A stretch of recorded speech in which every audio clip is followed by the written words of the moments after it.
Eu queria pedir... Gustavo, você poderia orar para nós iniciarmos a aula? Ora sim, oremos.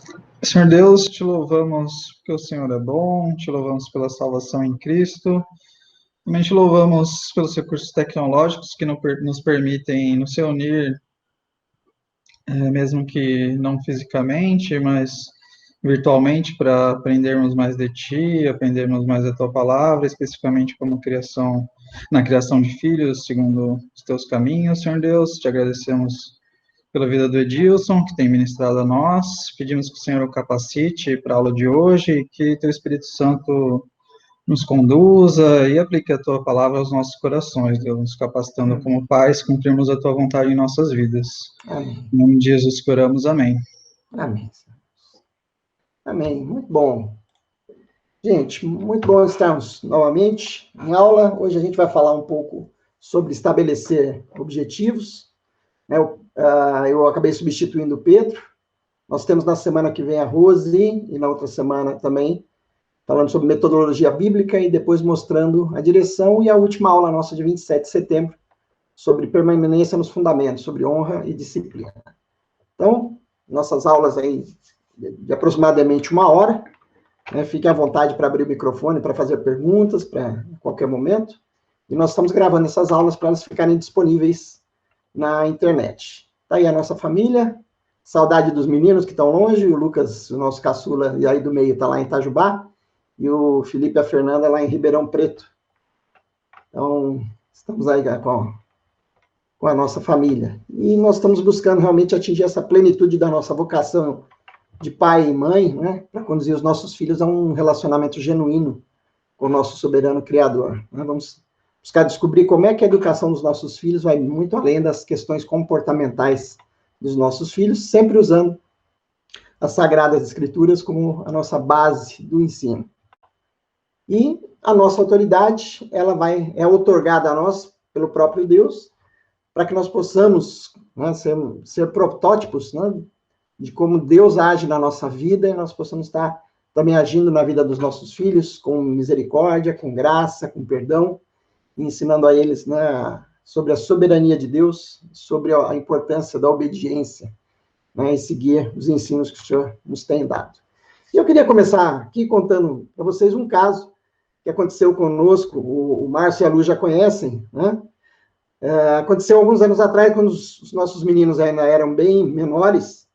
O Luquinhas deveria ter na faixa aí justamente de uns 4 anos e o Felipe 7 para 8 anos. E nós estávamos passando alguns dias num hotel, fazenda, perto de Sorocaba, e eles estavam brincando na piscina. E deu a hora do almoço, a gente precisava sair um pouquinho antes, na verdade, do restaurante liberar, porque a fila ficava muito grande. Então, eu precisava que eles saíssem da piscina mais ou menos uns 10 minutos antes do horário do almoço, para dar tempo da gente se enxugar, trocar de roupa e poder não pegar uma fila muito grande para o almoço, né? Até porque eles ficavam impacientes. Então, eu cheguei na beira da piscina, chamei os dois, né? Lucas, Felipe, está na hora de a gente sair para o almoço. E eles pararam de brincar com os amigos, se despediram e saíram da piscina e foram se enxugar. E uma senhora que estava sentada, a hora que viu aquela cena, e eles obedecendo imediatamente, saindo da piscina, sem reclamar, ela olhou para mim e falou assim, meio incrédula, como é que você consegue isso? E eu falei para ela, já vou lhe explicar, mas eu só vou explicar para vocês no final da aula, tá bom? Então, vocês não vão embora não, porque senão vocês não vão saber o que aconteceu. Vamos lá. Se alguém perguntasse para você, qual é o seu sonho em relação ao seu filho, ou né, no caso do Márcio e das suas filhas, qual que seria o seu sonho? O que você responderia? Abra o microfone aí e compartilhe, né? Se alguém chegou e perguntou para você, qual o seu sonho com relação ao seu filho? Qual seria a sua resposta?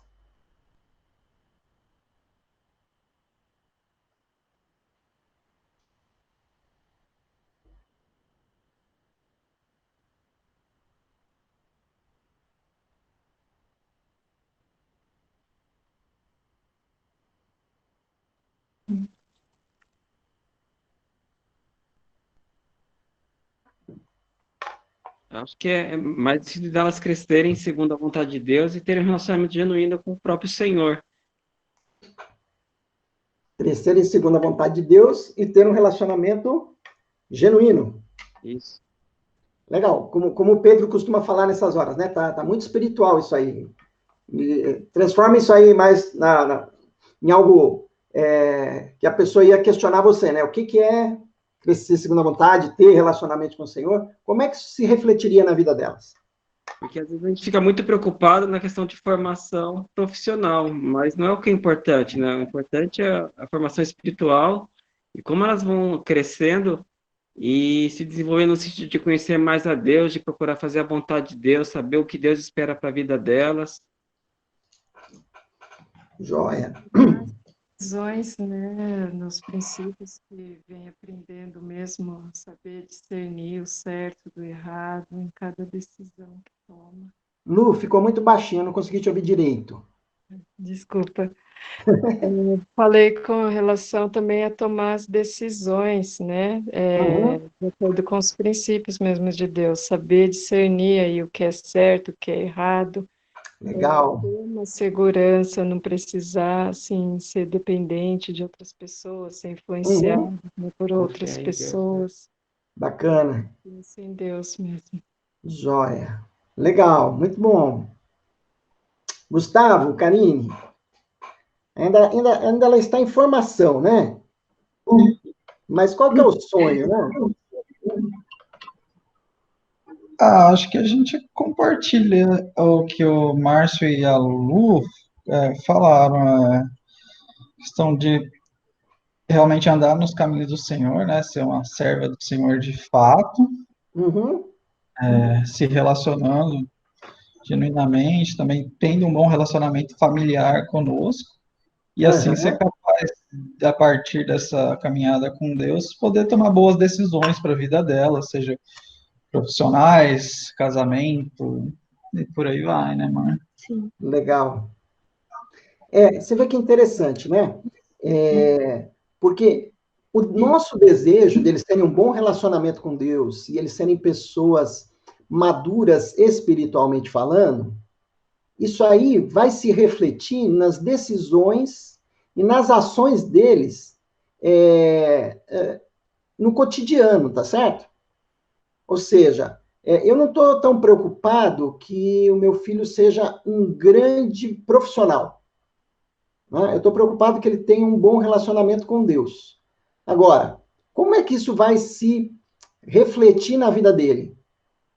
Vai refletir justamente na profissão dele, nos atos dele e com quem ele vai se casar, e como ele vai tratar a esposa, como ele vai tratar os outros, como ele vai tratar o próximo. Ou seja, é preciso que esse desejo nosso de relacionamento com Deus se reflita no dia a dia deles, naquilo que eles vão fazer. Então, como ser alguém que é temente a Deus, etc., mas não é um bom profissional? Como ser alguém que tem um bom relacionamento com Deus, se isso não se reflete no relacionamento dele com o próximo? Ou seja, está muito interligado, né? O que a gente quer é que os nossos filhos sejam sábios para andar segundo a vontade de Deus. E andar segundo a vontade de Deus é ser alguém sério e comprometido com o que ele faz, com as pessoas, né, com os seus compromissos. Então, o cuidado que nós temos que ter é que isso facilmente se desvia para o fato de ser um profissional de sucesso. E ser um profissional de sucesso não reflete o fato de que ele é realmente alguém que está andando com Deus. Vocês concordam? Então, o nosso sonho em relação ao nosso filho é que ele possa, sendo aquilo que ele for ser, ele ter esse relacionamento sério com Deus. Ser alguém que leva Deus a sério. Nas suas decisões, nos seus atos, no seu plano, nos seus planos, no seu planejamento do dia a dia, né? E isso vai se refletir, então, na forma como ele se enxerga, a sua autoimagem ser uma imagem equilibrada, ou seja, não pensar a respeito de si mesmo mais do que ele é. Ser humilde ao ponto de saber alguma coisa, mas não usar isso para se sobrepujar aos outros. Quer dizer, usar isso que ele sabe, que ele tem uma vantagem, talvez, em relação ao outro, não usar isso como uma forma de oprimir o outro, mas sim de ajudar ao outro. Então, essa relação, né, de sonho para com os nossos filhos, ele também está ligado à profissão do nosso filho, né? É muito comum, né? Nós, quando crianças, pensarmos em ter o desejo de ser um astronauta, né? A imagem ali ficou por baixo, né? De ser alguém que conhece, por exemplo, tecnologia, né? Ou alguém que vai cuidar da saúde dos outros. Então, a gente tem esse desejo de que o nosso filho se realize naquilo que ele vai fazer, né? Alguém que saiba conduzir bem os seus negócios, né? Alguém que seja um bom esportista e tenha um espírito de esportista, né? Agora, ser um homem, né, ou uma pessoa de sucesso no nosso mundo não reflete se essa pessoa é uma pessoa de sucesso no seu mundo pessoal. E é aí que nós vemos que está a grande questão do sucesso, né? Ou seja, de nada vai adiantar ter um sucesso no mundo se isso não se refletir no seu relacionamento com Deus e com o próximo, não é? Então, os nossos filhos, por mais que nós desejemos coisas diferentes para eles, né? E eu brinco, né, que aqui em casa, né, eu por ter feito engenharia mecânica, né, eu não imaginava que meus filhos teriam a mesma linha de raciocínio, de pensamento, enfim, né? Agora, os nossos filhos vão fazer o quê? Eles vão refletir aquilo que eles veem. Talvez você já conheça esse vídeo, mas eu gosto sempre de olhar esse vídeo como algo para me fazer refletir e pensar, né? E eu faço isso sempre que eu vejo ele.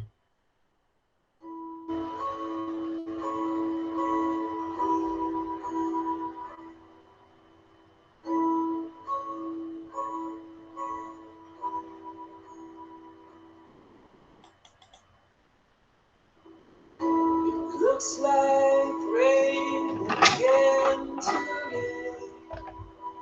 Dark clouds gather, fill the sky. Don't know how to talk to you, just know how to say goodbye.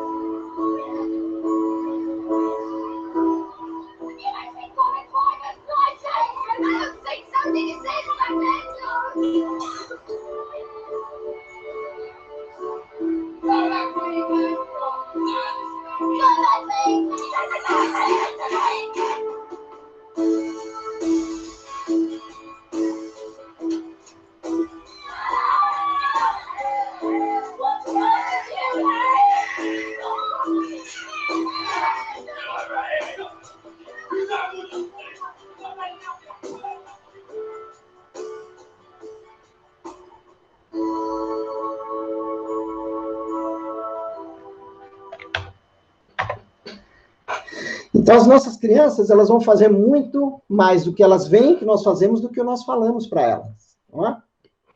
Quanto que você conhece o seu filho? Porque educar filhos vai requerer convivência, paciência e um objetivo. Porque, como a gente diz, né, um navio que não tem destino, qualquer porto que ele chegar serve, não é? Então, ter direcionado o nosso filho para ter esse relacionamento, para saber se expressar, para saber se comunicar, né, e ter esse canal aberto de comunicação com os pais, ele é muito importante para que nós possamos entender o que vai lá no coração dessa criança, né? A gente possa estar compreendendo isso, né? Porque o que o salmista diz para a gente, né? Se alguém ama a vida e pretende ter muitos anos para ser feliz, então que tenha cuidado com a língua e que se guarde da mentira, que se afaste do mal, que pratique o bem, que procure a paz e que seja constante nesse caminho. Então, parece que o salmista está nos dando aí uma receita de bolo, né? Se eu quero amar a vida e ter muitos anos de felicidade, então, primeiro eu tenho que tomar cuidado com o que eu falo. Há duas questões muito determinantes no que a gente fala. Uma é que a palavra afeta muito a outra pessoa. Nós vamos ver um pouquinho sobre comportamentos hoje, né? Mas a gente entende que existem pelo menos 3 tipos de pessoas que nós podemos classificar, né, que são as pessoas auditivas, as pessoas visuais e as pessoas sinestésicas, né, que tem que sentir, que pegar, que tocar. Então, eu percebo, por exemplo, a minha esposa, ela é muito auditiva. Ela se influencia muito pelo que a gente fala. Né? Então, é uma pessoa que requer não só que eu demonstre o meu carinho por ela, mas que eu fale, né, sobre quanto eu a aprecio. Porque para ela o ouvir é muito forte. A pessoa visual, né, ela se impressiona muito com o que ela vê, mais do que com o que ela ouve. Né? E a pessoa sinestésica é aquela que precisa sentir. A sinestésica, por exemplo, ela precisa do contato físico, do carinho, do abraço, mais do que as outras duas. Né? A pessoa visual, por exemplo, ela precisa que você esteja próximo dela para que você a veja. Se ela estiver te vendo, ela se sente mais segura. E isso nós vamos começar a identificar nos nossos filhos. Não é? Aí ele diz que a gente deve se guardar da mentira. E é interessante isso, porque muitas vezes, para tentar simplificar o relacionamento com os filhos, a gente acaba tomando uso, né, da mentira. Sabe quando a mãe fala para a criança assim, não, o papai vai sair, mas ele volta daqui a pouquinho, e o papai vai ficar o dia inteiro fora. Ou quando ela tem que tomar uma injeção, e a mãe fala, não, vai doer só um pouquinho, né? Ou, não vai doer nada. Então, ali, a mentira, ela está envolvida. E isso começa a afetar o relacionamento. Eu, como filho, já não posso acreditar tanto na minha mãe, porque tem hora que tem coisa que minha mãe fala que não se concretiza. E aí também você vai dizer, olha, se afaste do mal, pratique o bem. Parece tão óbvio, né? Mas é o fato de que pequenas coisas vão afetar o nosso relacionamento com os nossos filhos, vão afetar a confiança e a segurança deles em nós. E nós temos que desenvolver esse relacionamento de confiança, até o ponto deles perceberem e nós nos desculparmos quando nós erramos. Então, esse relacionamento de confiança vai sendo construído. Né? Procure a paz e que seja constante nesse caminho. Procurar a paz significa o quê? Como é que 2 países fazem a paz quando eles estão em guerra? Cada um deles vai ter que abrir mão de alguma coisa. Ou um vai lá e vai vencer a guerra, tá certo? Quando não consegue vencer a guerra, vamos fazer um tratado de paz, então, para parar, porque eu não consegui vencer e você também não conseguiu vencer. Então, essas guerras ocorrem dentro do relacionamento. E o que o salmista está dizendo, olha, procure a paz. Para eu ter paz, eu vou ter que abrir mão de alguma coisa para estabelecer a paz. Não é? E ser constante nesse caminho é ser perseverante. Então, entendermos o que o Senhor está pedindo de nós e permanecer nesse caminho, não nos deixarmos desviar. Porque aí o cansaço vai querer nos desviar, o ídolo, né, nosso do prazer, que eu quero desfrutar do meu prazer agora. Então, eu abro mão de estar nesse caminho por conta de satisfazer o meu prazer. Então, como é que isso vai se refletir na vida dos nossos filhos? Se você ama a vida e quer viver muitos anos de felicidade, primeiro, tenha cuidado com a língua. Olha o que você está dizendo. Né? Hoje nós sabemos que a nossa mente, ela quer ser coerente com aquilo que nós falamos. Então, aquilo que nós expressamos, o nosso cérebro, inconscientemente, o nosso inconsciente é muito forte, vai estar trabalhando para aquilo que nós estamos falando se torne verdade. Nós acabamos nos influenciando. Se guarde da mentira. É interessante, né, o quanto que a palavra de Deus nos alerta para a mentira, porque a mentira é um escape para eu não sofrer, para minimizar algumas situações e eu acabo sendo tentado a fugir pela mentira. Se eu falar uma mentirinha aqui, a pessoa não vai ficar irritada, a gente acaba com essa discussão. Então, a palavra de Deus, olha, fale a verdade, fuja da mentira, se afaste do mal. Né? E o mal, a gente, às vezes,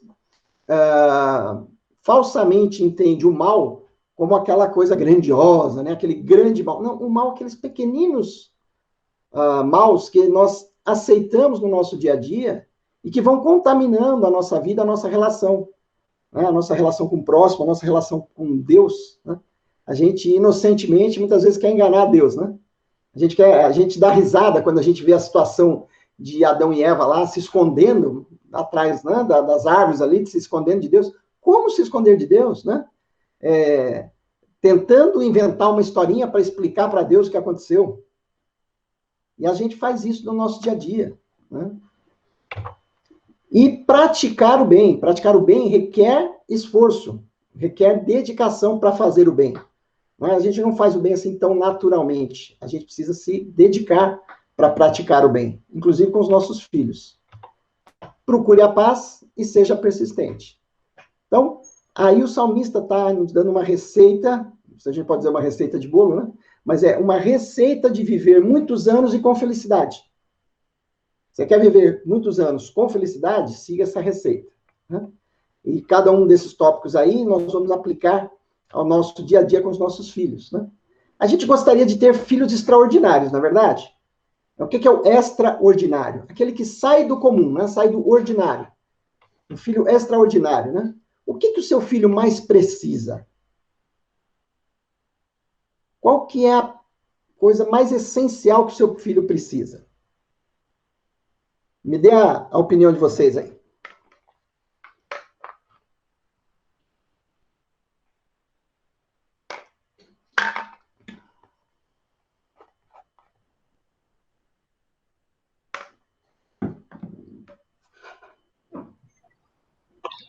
Você quer a resposta de crente? A ideia é, na essência, né? Aham. O que ele mais precisa? Assim, a necessidade de se reconhecer pecador e encontrar a graça de Cristo, né? Mas a gente estava até falando antes da aula, né? Da necessidade de limites, de proteção, né? No sentido da gente estar orientando em tudo que a vida fornece de possibilidades, o que é bom, o que não é ruim, até onde dá para ir sem se machucar, o que não precisaria passar para ter dor e tudo mais. Aham. Legal, muito bom. Márcio, Lu, querem comentar? Eu acho que é bem dentro do que o Gustavo falou, e aí eu incluo também atenção, carinho, amor, né, tempo, Legal. instrução. Bacana. Olha, se a gente se coloca, né? A empatia, a gente diz que a empatia é você se colocar no lugar da outra pessoa para entender o que ela está sentindo, né, e o que ela precisa. Ok? Então, estar no lugar do meu filho para entender o que ele precisa. Se a gente perguntasse lá para os Beatles, o que eles respondiam? Né, o que a pessoa mais precisa? Ou eles cantaram lá, né? All you need is love, não é isso que ele falava? Que tudo que a gente precisa é amor? Então, eu me lembro muito de um caso que o pastor Davi Cox conta que uma das filhas dele trouxe, eles estavam almoçando, não me lembro se 4 ou 5 filhos, estavam na mesa, e tinha uma amiguinha que veio almoçar junto naquele dia. E a filha dele, por algum motivo, ela fez algo na mesa, ele não conta o que é, mas só diz que ela fez algo na mesa ali, no almoço, que o pai já tinha avisado para ela não fazer nunca mais, porque ela iria apanhar se ela fizesse aquilo, ela seria corrigida. E ela fez. E ele parou de almoçar, levantou da mesa, foi lá, retirou ela da mesa, levou até um quarto lá no fundo da casa, explicou para ela por que ela ia ser corrigida, né? E ao corrigi-la, ela era muito escandalosa, ela gritou, chorou alto, etc. E a amiguinha dela que estava na mesa do almoço ouviu. Ele esperou que ela se acalmasse, trouxe ela de volta para a mesa, colocou ela sentadinha lá para ela continuar almoçando e voltou para o lugar dele. E a amiguinha ficou muito impressionada com aquilo. A amiga dela olhou para ela, olhou para o pastor Davi Cox e disse o seguinte: olha, meu pai não faz isso comigo, não. Eu acho que ele não me ama.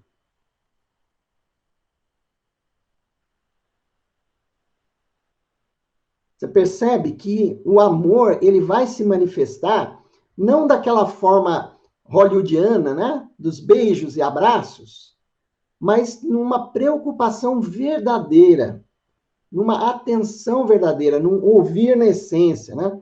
No levar o seu filho a perceber que você o ama. E quando você o está corrigindo, né? Está mostrando a ele que as ações dele têm consequências, né?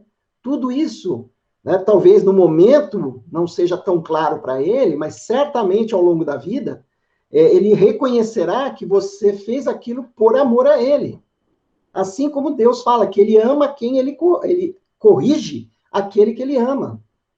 A palavra de Deus nos diz que ele está nos corrigindo porque ele quer o melhor para nós. Então, nossos filhos realmente precisam do nosso amor, eles precisam se sentir amados. A questão vem em como dar amor ao meu filho. Como mostrar para o meu filho que pelo objetivo que eu tenho na vida dele, e o que eu quero que aconteça na vida dele, como é que isso vai se manifestar? Então, quando eu dou atenção ao meu filho, eu estou demonstrando que eu o amo. Quando eu vou interromper algo que eu estou fazendo para poder atendê-lo. E isso não é fácil. Isso requer disciplina da nossa parte, requer desprendimento, requer a consciência de prioridade. Eu preciso priorizar o meu filho, em detrimento de outras coisas.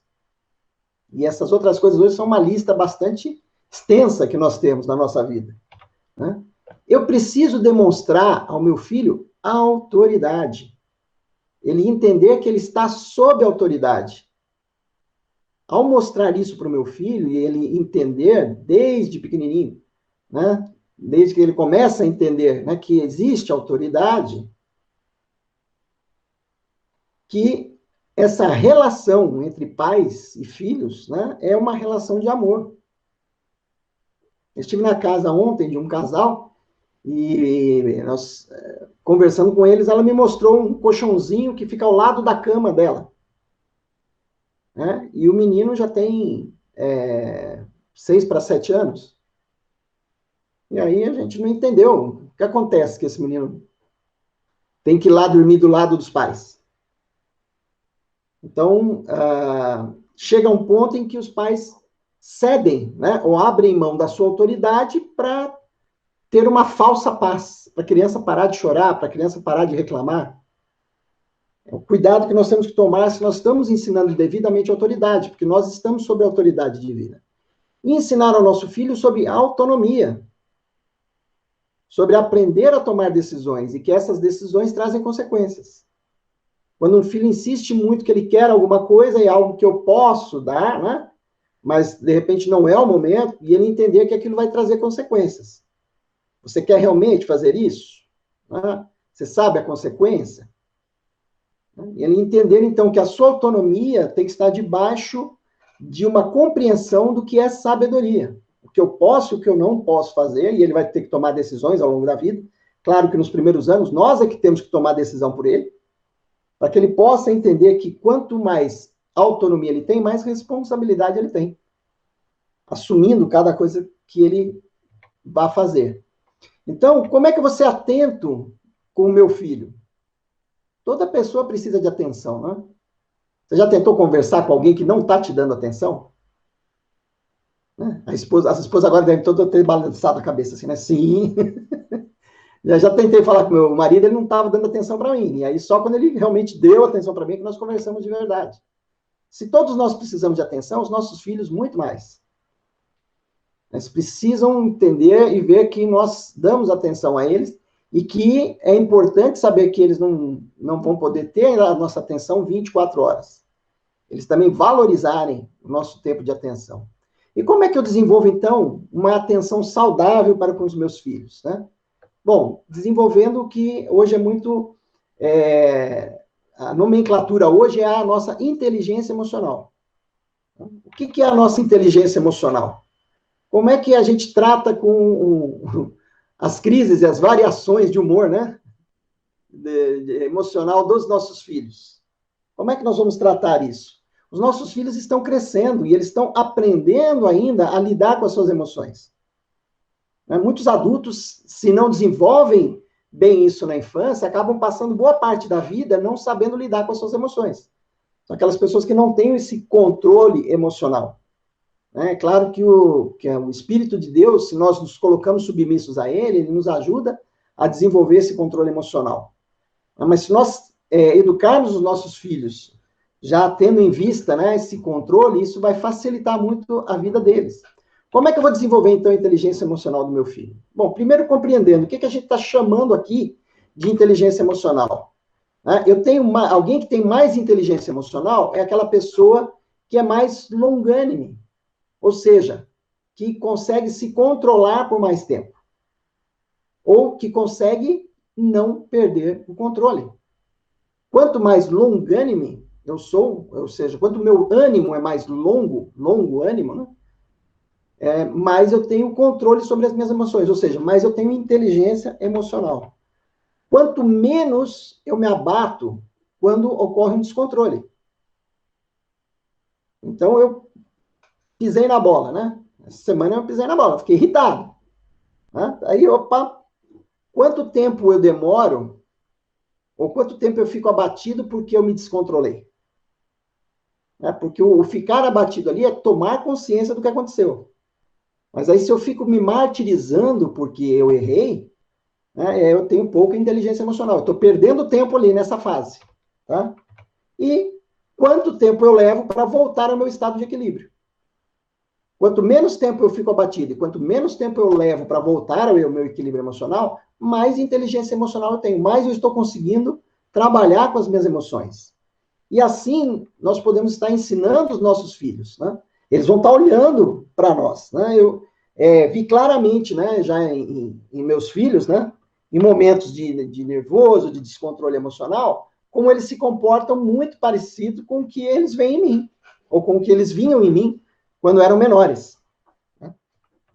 Então, o que eu preciso para ajudar meu filho a entender melhor as suas emoções é começar a criar esse estado de conexão, que a gente chama um estado de rapport, né, que é uma palavra francesa aí que ela tem a ver sobre sintonizar, sobre sintonia, sobre estar em sintonia. É interessante que os franceses usam o rapport para aquela brincadeira que a gente faz com um cachorrinho, por exemplo, que você joga a bolinha e ele traz de volta.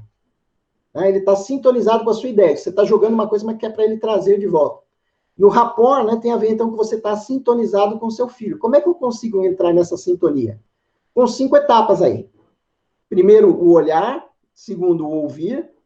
Terceiro, o rir. O quarto é o retornar.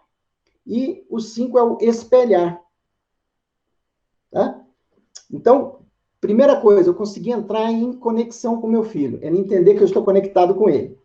Como é que isso ocorre, né?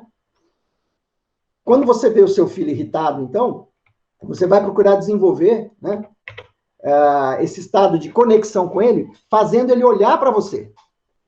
Se ele está muito irritado, se ele está chorando, você vai procurar fazer com que ele tenha conexão visual com você. O vô Laércio falava muito isso, né? Já está com o Senhor, né? E ele dizia que ele ia conversar com a criança, se ele pudesse, ele se abaixava para ficar no mesmo nível dos olhos dela. Se ela ainda fosse pequenininha, ele pegava ela no colo e levantava para estar falando no mesmo nível. Não ficar falando de cima para a criança, mas trazer ela para o nível do campo visual dela, que ela esteja olhando para você, para o seu rosto, e você olhando para o rosto dela.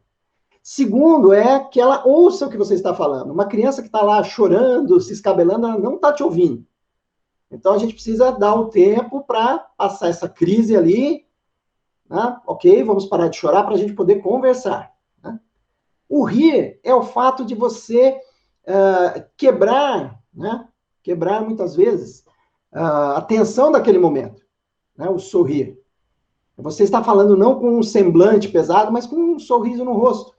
Não um sorriso de deboche, claro, né? Um sorriso de conexão. Nossa, eu estou entendendo o que está acontecendo com você. Tá? O retornar é trazer ela à calma, tá? E o espelhar é você estar usando a mesma postura que ela. Por isso que a gente já diz que, às vezes, numa situação dessa, a criança está no chão, você vai lá, senta no chão também com ela. Para conversar com ela, para sintonizar com ela.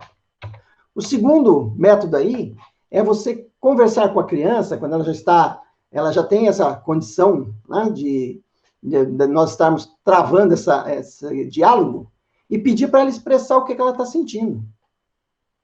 Eu estou me sentindo o quê? Triste, eu estou sentindo com raiva, eu estou sentindo medo. Qual que é o sentimento que ela tem? Nós temos que tomar muito cuidado, porque às vezes a gente despreza o sentimento da criança, fala, a criança é assim mesmo. Não, para ela ali o sentimento dela é muito real. Aquela criança que acorda com medo de noite, para ela está numa situação de perigo, efetivamente. Ela não sabe o que está acontecendo. Então, não menosprezar o sentimento dela e deixar ela se expressar. Conversar com ela, falar, filho, o que você está sentindo? Filha, o que você está sentindo? Ah, eu não sei. Não, pera, calma, vamos conversar para a gente entender aqui. Você está com medo, você está triste, você está com raiva, o que está acontecendo? Para que eu possa estar desenvolvendo essa inteligência emocional. Como que ela vai desenvolver isso? Primeiro, ela externar a emoção. O que ela está sentindo? É raiva, é tristeza, é desapontamento, é vergonha. Né? Quando ela externa a emoção, a gente pode começar a tratar essa emoção que ela está sentindo. Compreender a temporalidade disso. Ou seja, aquela emoção provavelmente vai durar poucos minutos. Então, entender a emoção, e aí é importante nós entendermos que, como o nosso subconsciente ele é muito forte, então eu não controlo muito o que eu sinto, eu controlo o que eu faço com o que eu estou sentindo. Então, muitas vezes eu chego numa situação onde eu sinto medo, e o que eu vou fazer com esse medo? O medo pode me paralisar, ou ele pode me ajudar a evitar um risco. O medo é importante, né? O que eu estou sentindo? Vergonha? Olha, se é vergonha, eu preciso entender por que eu estou envergonhado. Eu converso com a minha mãe e ela passou uma situação em que uma professora colocou ela numa situação vexatória na classe. E ela era o primeiro ano de escola dela.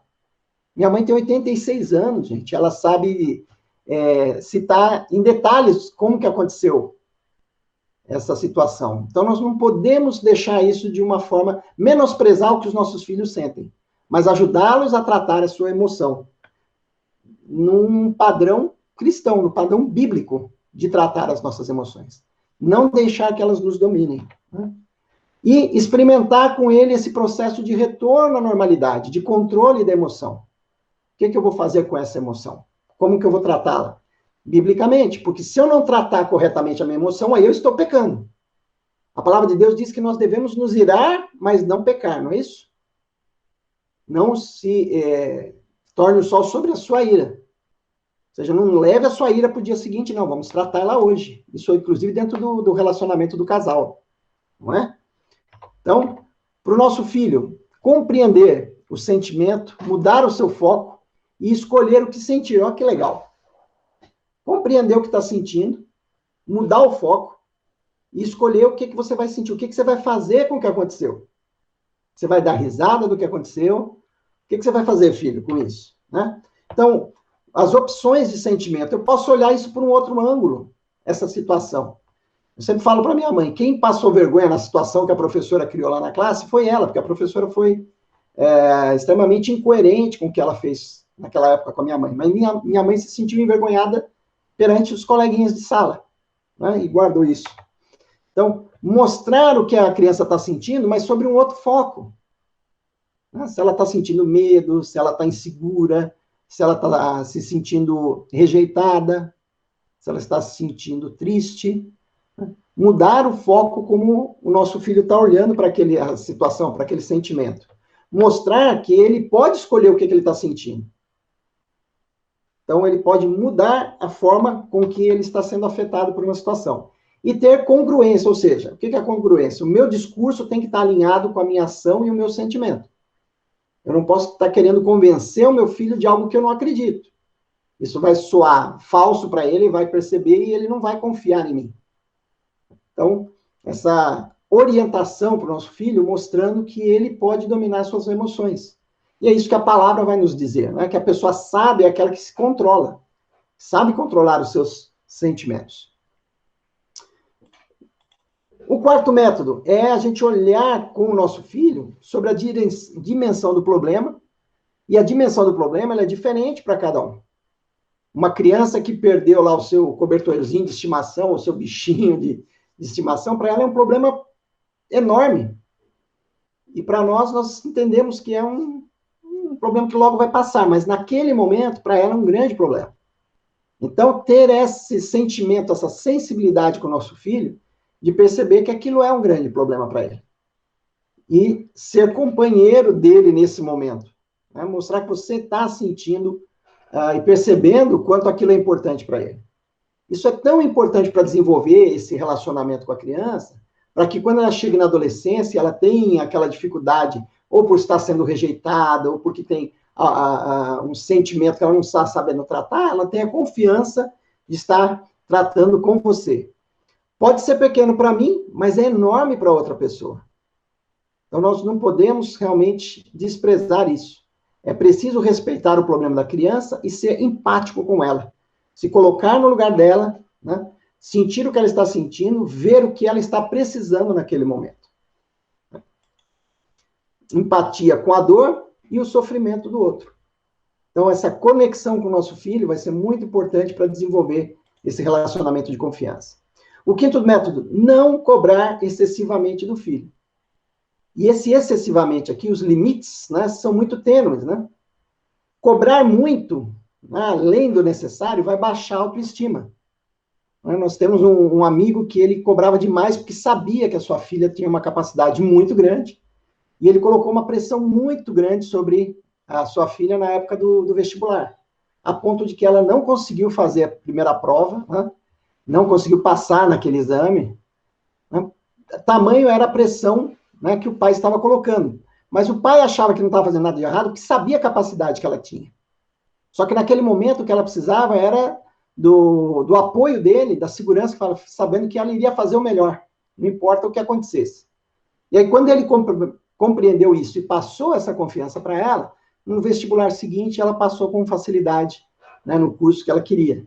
Então, o cuidado, né, sobre o quanto que nós vamos cobrar. E isso é diferente para cada filho. Alguém disse para mim essa semana, olha, é assim com os dedos da mão, né? Você tem 5 dedos, mas cada um é diferente do outro. Se você tiver 5 filhos também, cada filho vai ser diferente um do outro. Cada um deles precisa e tem necessidades diferentes. Então, às vezes um pai diz, eu criei os meus 2 filhos igualzinho, eu não sei onde é que eu errei. Eu falo, você errou em criar igualzinho. Tem filho que requer mais atenção numa área e o outro requer mais em outra área. Então, conhecer o nosso filho e ver quais são as suas necessidades. Então, uma cobrança excessiva vai baixar a autoestima. Agora, pouca cobrança gera irresponsabilidade. Cobrar pouco não vai gerar responsabilidade. Nosso filho precisa saber que se ele cometer um erro, se ele não for responsável com seus atos, isso vai afetar a vida dele, né? Desde pequenininho. E como achar esse equilíbrio, então, entre muito e pouco? Né? Para achar isso, né? Como cada filho tem um ponto de equilíbrio, né? Isso aí deve ser medido com as suas características individuais. Ou seja, no que ele é bom? Nisso, geralmente, eu não preciso cobrar muito ele, porque ele facilmente faz. Eu posso, assim, incentivá-lo a que ele seja melhor ainda. Né? Agora, no que ele é desafiado? Ele é desafiado na pontualidade, ele é desafiado... Então, eu vou olhar para qual é o seu ponto mais fraco e poder mostrar a ele que ele pode evoluir, se ele tomar alguns passos. Né? Como é que ele responde às suas responsabilidades? Então, eu não preciso ficar cobrando muito daquele que já dá a resposta, né, numa área da vida dele que ele já demonstra que ele é responsável ali. Então, eu não preciso estar cobrando demais ali, mas eu preciso estar cobrando onde ele acaba tendo uma fraqueza. E saber esse ponto de equilíbrio. E para saber isso, somente se eu tiver um relacionamento próximo, um relacionamento de confiança com ele. Né? Então, para desenvolver autoridade no nosso filho, né, nós temos que lembrar, eu gosto dessa frase, porque ela diz que em tempos difíceis se criam homens fortes. Homens fortes criam tempos fáceis. Os tempos fáceis criam homens fracos. E homens fracos criam tempos difíceis. Então, aquela frase, né, que diz que o pai rico, né, filho nobre e neto pobre, né, algo que já se viu muitas vezes na história, né, da humanidade. Né, aqueles pais que construíram, né, os filhos que desfrutam e os netos que acabam destruindo o que foi construído. Por quê? é preciso que os nossos filhos, independente da condição que eles vivam, eles sejam responsáveis. Eles têm essa responsabilidade. Então, como é que eu vou desenvolver autoridade no meu filho? Eu acho que é interessante, né, que as crianças olham muito para o Homem de Ferro como alguém de poder e de autoridade. Alguém que tem muita força e que é imune a muitos ataques, por ser, né, o Homem de Ferro. Qual que é o exemplo para o seu filho? Aonde que o seu filho olha, é onde é que ele mira, né, para olhar algo que vai dar segurança para ele na sua vida. Então, o que seu filho mais precisa? Uma perspectiva de futuro. Existe um nível de frustração muito alto em pessoas que não conseguem conceber um futuro diferente para elas mesmas, e isso ainda é maior entre os jovens. Ou seja, aqueles jovens que não veem uma perspectiva de futuro, e aí essa perspectiva de futuro tem que estar alinhado com os nossos princípios. Do que eu estou falando? Essa semana eu estudei sobre a vida de João Batista. Talvez a João Batista não seja a perspectiva que nós gostaríamos para o nosso filho, né? Alguém que acabou numa prisão e foi decapitado. Mas o que esse homem fez? Jesus dá testemunho a respeito de João Batista, dizendo que dos homens ou daqueles nascidos de mulher, ninguém foi igual a João Batista. Então, talvez não é esse sucesso, né, que nós queremos, mas ele diz, no reino do céu, o menor no reino do céu é maior do que João Batista. O que ele está querendo dizer? Você está buscando o quê? Glórias aqui na terra? Ou ser aprovado por Deus? Fazer aquilo que Deus tem para você fazer? Os nossos filhos, né, terem um futuro brilhante ou um futuro que é segundo a vontade de Deus? Porque aqui é só a nossa etapa inicial. É no reino dos céus é que vai valer a pena. Então, quem vai para o reino dos céus, ele diz, o menor no reino dos céus é maior do que João Batista. Ou seja, de que perspectiva nós estamos olhando para o futuro dos nossos filhos e para o sucesso deles? É isso que nós precisamos avaliar e pensar, então. Então, o que nós não podemos fazer quando nós estamos criando filhos que queremos ensinar a eles o padrão de autoridade? Ter 2 pesos e 2 medidas. Nós não podemos ser rígidos num ponto e levianos em outro. Nós temos que ser coerentes com as regras que nós damos para os nossos filhos. Lembra o texto lá dizendo que nós não devemos irritar aos nossos filhos?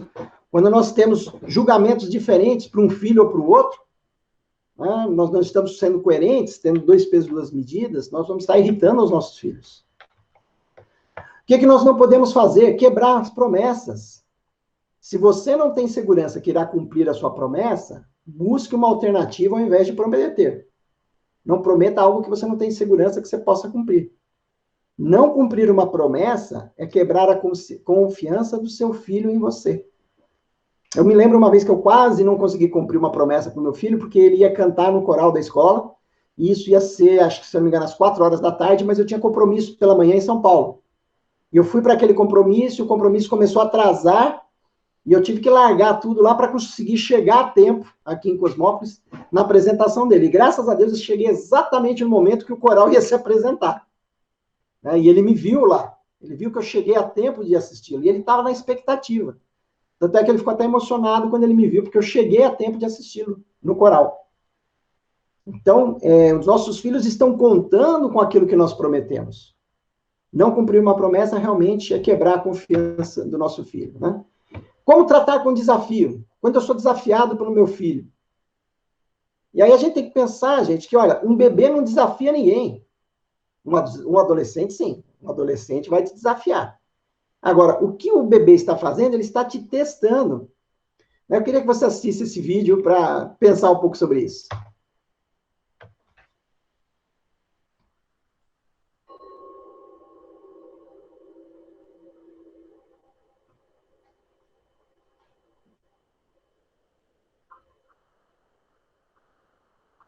There was a time when babies had a great life.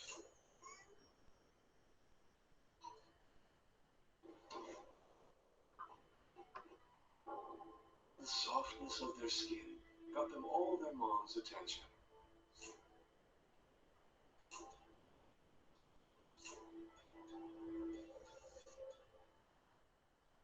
Then, one day, fathers discovered a special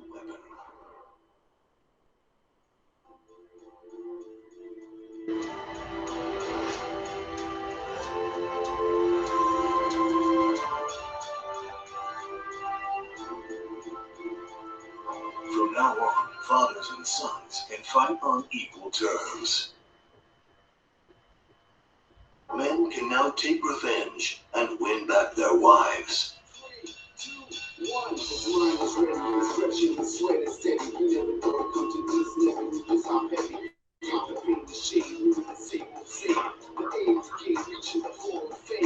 Clashing on the mic, flashing lights in his face, flashing on the fight, smashing on the beat, fat bass, it's not funny. Take this rap as serious as ever. Words on the art as it grows even faster.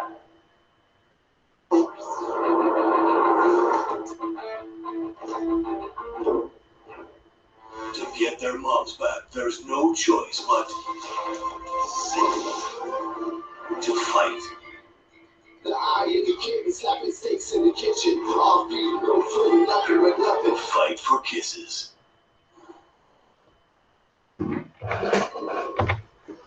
É só uma brincadeira, né? Mas faz a gente pensar que às vezes nós disputamos com os nossos filhos a atenção da esposa, do pai, né? As filhas, né, disputam a atenção do pai, os filhos da mãe. Enfim, nós temos que colocar na dimensão correta o nosso relacionamento com os nossos filhos, a nossa divisão de tempo, assim como as mães, né? Tem que ter esse equilíbrio para não dispensarem mais atenção aos filhos, né, do que é necessário e assim prejudicar o relacionamento com o seu esposo. Esse desequilíbrio, infelizmente, ocorre muitas vezes dentro de casa, né? Então, como é que eu trato com um desafio? Um verdadeiro desafio, né? Desenvolvendo relações ganha-ganha. O que eu vou aprender nesse momento? Ou o que eu posso ensinar com essa situação? Então, situações onde aparece o conflito, são situações de aprendizado, né? Onde essa relação ganha-ganha vai fazer com que todo mundo cresça no relacionamento. Eles entendendo a divisão entre eles mesmos e do tempo com os pais. Nós sempre dizemos aos pais que os filhos não podem gerar, né, a perda daquele tempo que existe do casal, só do casal. Então, quando nós aprendemos, né, eu e a Cláudia, que nós tínhamos que sair de casa para ter um tempinho para nós, como nós sempre fazíamos quando não tínhamos filhos e quando ainda éramos namorados, isso precisa continuar no nosso relacionamento, um tempo só nosso, né, mesmo que seja para dar uma volta na praça conversando, mas sem os filhos, né, para eles entenderem que o papai e a mamãe têm um tempo deles, porque os filhos são um processo, né, eles vêm dentro do casamento e depois eles vão criar a sua família, então eles passam, né, pela nossa casa e pelo nosso relacionamento íntimo dentro do lar, né? Qual é o tipo de temperamento do seu filho, então? É importante entender isso, né? Nós dissemos que cada um tem um tipo de temperamento. Se a gente for olhar hoje, né, para as classificações que a gente tem, desde a época dos gregos, né, que classificavam as pessoas nos 4 principais elementos da Terra, né, fogo, água, terra e ar. Depois Hipócrates, analisando as pessoas, começa a criar, né, o padrão do colérico, sanguíneo, fleumático e melancólico.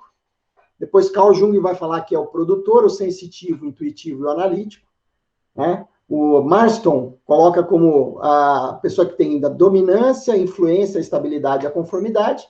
E no coaching, hoje a gente tem o perfil executor, o comunicador, o planejador e o analista. Cada um de nós tem um pouco dos 4, mas alguns são mais perceptivos, né? Aqui em casa, por exemplo, eu tenho muito o perfil de comunicador e executor. Enquanto um dos meus filhos é planejador e analista. O que isso cria? 2 comportamentos quase opostos. Enquanto um quer sair executando, o outro quer sentar para planejar. E as duas coisas são importantes, né? Não ficar só no planejamento e executar, como executar dentro de um planejamento, né? Enquanto que o planejador quer muito detalhe, o executor só quer saber o objetivo, onde é que ele tem que chegar. E aí acaba gerando conflito, por isso que ocorre também entre o marido e a esposa. Então, entender esses perfis é importante para melhorar o relacionamento, né? Como tratar, então, com o desafio, né?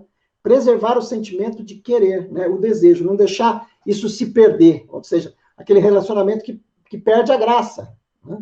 Porque o desejo não é levado em consideração, né? O porquê que estava se querendo fazer aquilo, né? Enquanto muitas vezes um gosta de um tipo de diversão, o outro gosta do outro. Então, aquele processo do ganha-ganha, de dividir, né? E abrir espaço. Entra aí, né, o versículo que fala lá, suportando-vos uns aos outros. Aí, o suportando não é de suporte, não, de segurar embaixo, mas é de suportar mesmo, de aguentar o outro. Assim como o outro vai me aguentar, não é? Então, colocar as orientações de uma forma mais leve, mais sutil, demonstrar que existe perigo e consequência nos seus atos. Olha, meu filho, quando você está desafiando uma orientação do seu pai ou da sua mãe, você está entrando numa área de risco, a área da desobediência. E se nós formos estudar juntos na Bíblia aqueles que desobedeceram a orientação de Deus, nós vamos ver a consequência na vida deles. E perceber que realmente, quando a palavra diz que o salário do pecado é a morte, ou seja, a consequência de pecar, né, é estar morrendo. Às vezes não a morte física imediatamente, mas a morte que vai afetar o relacionamento. Então, ensinar isso aos nossos filhos, né? Como tratar, então, a questão com as nossas crianças? Crianças pequenas estão testando a realidade, eles estão conhecendo ainda. É mais ou menos como um cientista fazendo experiência. Vou fazer para ver o que dá. E às vezes explode, né? Os adolescentes já estão testando a sua autonomia, até onde eles podem ir ou não. Então, muitos filhos pequenos nós vemos que dominam a família. Como? Usando a birra, usando o choro. O pai e a mãe que não conseguem dominar em casa, quando estão na rua, para não passar vergonha, cedem aos desejos do filho, para ele não fazer uma arruaça, né? Fazer uma manha na rua, e os pais ficarem envergonhados. E isso você vai desenvolver dentro de casa. Um não precisa ser um não. Um daqui a pouco, ou na hora definida, tem que ser cumprido, se você determinou, se você estabeleceu prazo, para que o seu filho entenda que há regras e elas precisam ser cumpridas, independente do desejo dele, do quanto ele vai chorar para conseguir o que ele está querendo. Como estabelecer, então, os limites? Definir orientações sobre o comportamento. O que, olha, você pode fazer, o que você não deve fazer. Há momento certo para cada coisa. Você está lá no campinho jogando bola na piscina, você pode gritar, pular, espernear ali, você está numa área de diversão. Você não vai fazer isso no momento em que o papai e a mamãe estão conversando com mais alguém, né? Então, estabelecer essas de forma clara. Limitar o comportamento do seu filho? Sim. Ele precisa entender que há coisa certa para a hora certa. Ensinar, como a palavra diz, há tempo de chorar, há tempo de rir, há tempo de abraçar, há tempo de deixar de abraçar, né? Então, entender que há esses tempos, né? E é interessante porque o que é proibido para o ser humano é interessante, né? Voltamos lá no Gênesis de novo. O que o diabo mostrou? Olha, essa fruta aqui é interessante. Se você morder, você vai ser igual a Deus. Opa, eu quero ser igual a Deus. E os nossos filhos querem ser os deuses, né? Os mormons usam a expressão, eles dizem que nós somos deuses em embrião, né? Eles acreditam que nós vamos realmente evoluir ao ponto de nos tornarmos como Deus e até ter, de repente, um planeta para a gente cuidar. O ser humano tem essa ansiedade de querer ser igual a Deus, desde o Gênesis, né? E aí, explicar o porquê dos limites é fundamental. Porque já que ele vai para, olha, não, mas não pode fazer por quê? Saber o porquê para o seu filho vai ser cada vez mais importante com o crescimento dele. Simplesmente o não pode encostar na tomada, não dá para eu ficar muito explicando para o meu filho pequeno que ali tem uma alta voltagem, uma corrente que pode até matar. Ele simplesmente tem que saber que ele não pode pôr a mão ali. Então, isso é muito importante. Como estabelecer limites? Dê prioridade ao diálogo, converse. Desde pequenininho, eu conversava com meu filho quando ele não entendia ainda. E a Cláudia falava assim, você acha que ele está entendendo o que você está dizendo? Eu falei, não, mas o jeito como eu falo, ele está entendendo. E incentivar o raciocínio lógico. Levar o nosso filho a cada vez mais pensar, né?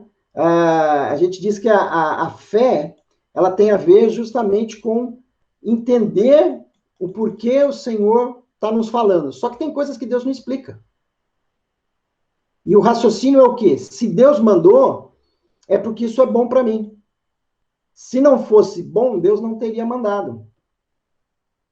Então, essa lógica, né, de Deus e de entender que Deus é soberano e que ele tem o melhor para nós.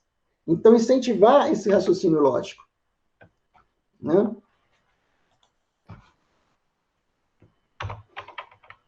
indicar os benefícios e riscos envolvidos na questão. Eu me lembro muito que um dos meus filhos, ainda pequeno, eu expliquei para ele que se ele não melhorasse algumas características dele, ele ia sofrer muito. E coloquei para ele a situação do rei Saul. O rei Saul perdeu o seu reino pela desobediência e porque ele não aceitava reconhecer o seu erro. Ele era um homem de dura serviço. O que é a dura serviço? É aquela pessoa que não abaixa a cabeça, não reconhece o erro. Filho, você tem essa característica. Isso é muito importante, você repensar na sua vida. Você mudar isso na sua vida. E depende de você decidir você mudar. Porque é um risco muito grande. Veja os exemplos que a Bíblia nos mostra. Né? E motivar o seu filho a desenvolver os seus valores, desde pequenininho. A importância do outro, os valores do outro, o amar ao próximo como a si mesmo. Então, desde a mais tenra idade, nós temos o egoísmo, nós queremos o nosso primeiro, o nosso prazer, nos satisfazer primeiro, e a Bíblia está nos ensinando, olha, como é que o outro está se sentindo, o que o outro precisa.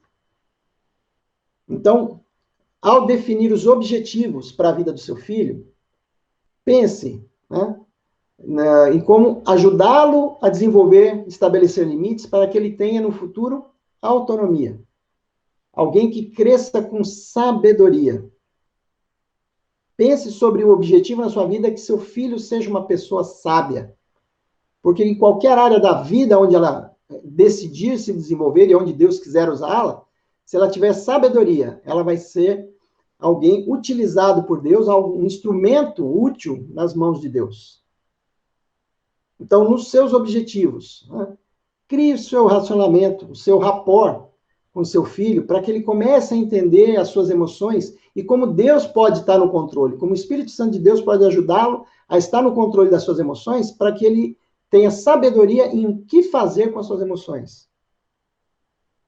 Entender que está sob autoridade e aonde estão os seus limites.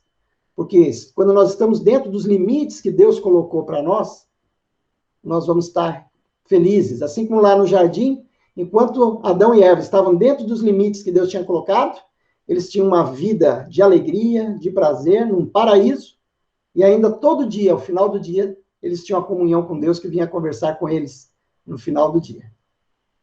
Então, busque a Deus, né, para que você tenha sabedoria em estabelecer os objetivos que Deus tem para a vida dele, para que ele cresça, né, como alguém sábio e que toma decisões baseados na vontade e nos planos de Deus para a vida dele.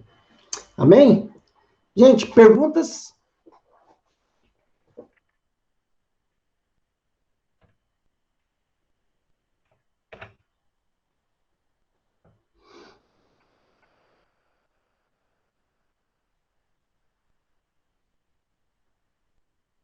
Se ninguém tiver perguntas, eu vou pedir para a Lu orar para a gente encerrar a aula de hoje. Pode ser, Lu? Pode, claro. Então vamos lá. Querido Deus, somos gratos por mais esse tempo que o Senhor nos deu de aprendizado da Tua Palavra.